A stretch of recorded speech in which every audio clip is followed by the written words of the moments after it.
Ang alam ko po, inatang ng Pangulo ang pag-aasikaso kay Mima, kay Biyahe ni Koy. Kaya po nandiyan din, Ma'am Juby Sestina, si Biyahe ni Koy sa lugar o doon sa bahay ni Mima Alicia. At si Boss Mike Sabera naman, patuloy doon sa mga pakikipag-usap sa mga kapulisan po.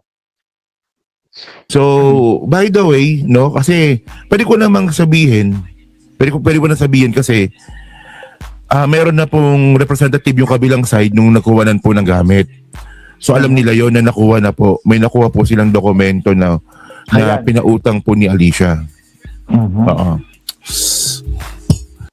Tingin ko mga bossing, yaan din yung pakay o yaan din yung gustong makuha nung dalawang lalaki na pumunta doon sa bahay ni Mima Alicia pagkatapos nung krimen po. So, siguro gusto nila unahan na. Gusto nila bago lumalim pa makuha na yung mga kinakailangang makuha. Baka inutusan ng boss, o eto, kailangan natin to dahil ako ay nakapirma dito. No? Kasi lalo na kapag milyonan na po yung pinag-uusapan mga bossing, hindi na uubra dyan, o kahit bata lang yung kausap mo, hindi na uubra. Yung parang ano lang, parang abutan lang. O yan pinautang kita 1,000,000. No? Kahit siguro mag-best friend, kahit magkapatid, kapag milyonan na po, yung inuutang, o magsulatan tayo ng dokumento at eto, ibibilik mo sa akin ng eto yung porsyentong makukuha ko. Di ba? Tapos, siyempre, yun yung kopya ni Mima Alicia. Magkakapakitaan ng ID, magkakaroon ng kopyahan ng ID. O eto, para kung sakaling magkaaberya, mayahabulin ako. Yung pa, si Mima pa. Alam natin na matalino ho yun. Sir Tony Ninobla, tungkol ba sa utang yung pagpatay kay Mima Alicia, Boss Mike? Masasabi ko, base po doon sa mga nakikita at mga naririnig natin na ibinabalita po ni Tina B, nila Takeru Miyamoto, halos mga 78% to 80% po doon no? Yun po yung kinapupuntahan mga bossing Di ba? Selby, so shout out at Marin Loretta. Dapat ko sabihin dapat Pero madaldal po ako Sige na, sabihin mo na. Meron sila nakuha doon. Muli po kung gusto nyo mapanood ng buo at walang putol itong video ni Takeru Miyamoto, puntahan nyo lang po doon sa channel niya na Takeru Miyamoto channel, mga bossing, sa YouTube. Cheryl, hello. At yon, posibleng maging daan, no? Malaking pera. Wala nyo kung magkano. Magkano? Malaki. Nga pala, by the way nga pala, bago. Kundi ako nagkakamali, lalagpas na ng 2,000,000. 2.4 yung mga naririnig ko kailan Niolo. Kung pa masabi ko mga bagay na hindi ko dapat sabihin. Okay, mamaya po huling nakuha na nila yung gamit. Nakuha na nila kahapon. At meron silang nakuha na posibleng mag-DDN dun po sa mastermind. Kasi tinan nyo yung dalawang gunmen arrested na. Identified. So arestado na sa mga panahon na ito, sa mga oras na ito, na aresto na yung dalawang tumira daw. Di umano kay Alicia. No?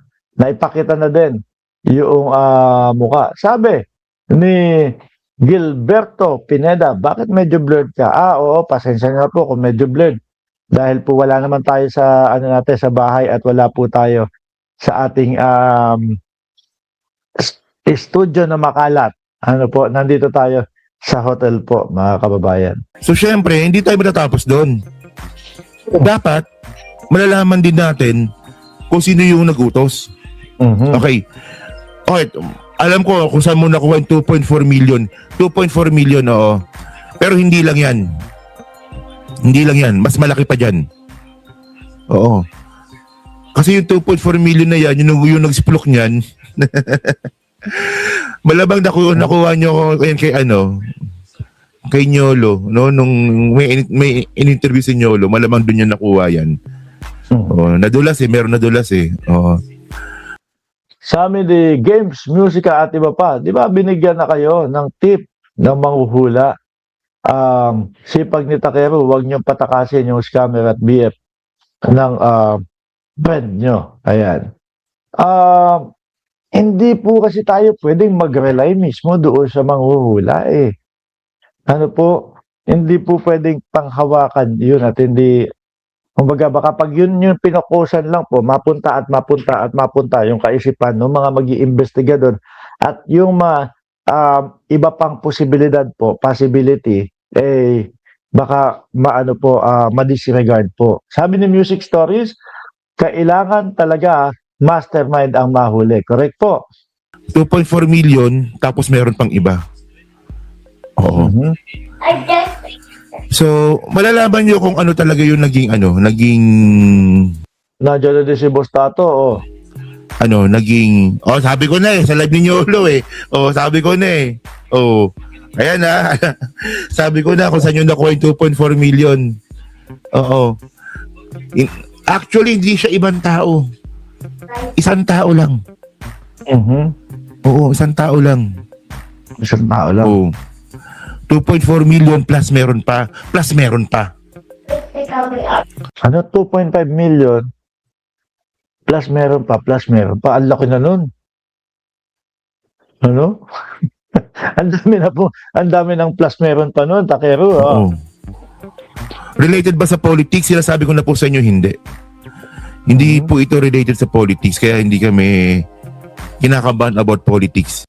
Siguro pwede nating sabihin na mas less.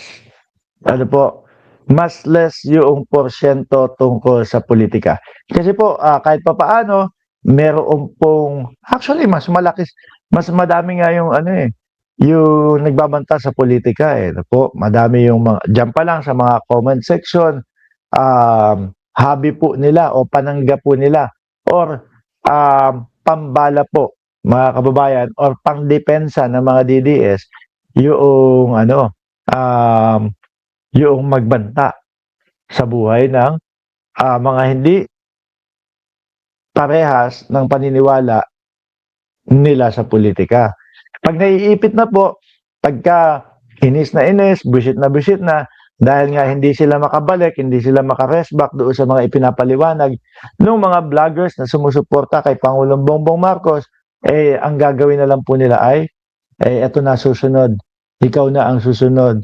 No? Hintayin nyo ang 2028. Diba ganon? Tandaan nyo yung mga sinasabi nila, it wasn't me. At Jonas Benavides. No? Pero syempre, mas kinakabahan kami kasi ito, sabi nga po ng PNP, sindikatong araw po ito. Mhm. Di ba? Yung jowa Ayan yung jowa. bakla. Isa din sa ako ay nagtataka mga kababayan. Isa din ho ako sa nagtataka kung bakit hanggang ngayon po bakit lagi kong yung sarili ko ang natatanggal ko. Isa din ho ako sa nagtataka mga kababayan kung bakit yung jowa hanggang ngayon hindi pa ho nagpaparamdam. Ano po?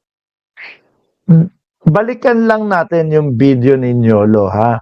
Balikan lang ho natin mga kababayan yung video ni Nyolo kasi yun ay mas updated po yung salaysay at kwento ni Boss Nyolo mga kababayan doon sa na yon, sa video na yon. Kasi dito po sa video na ito talagang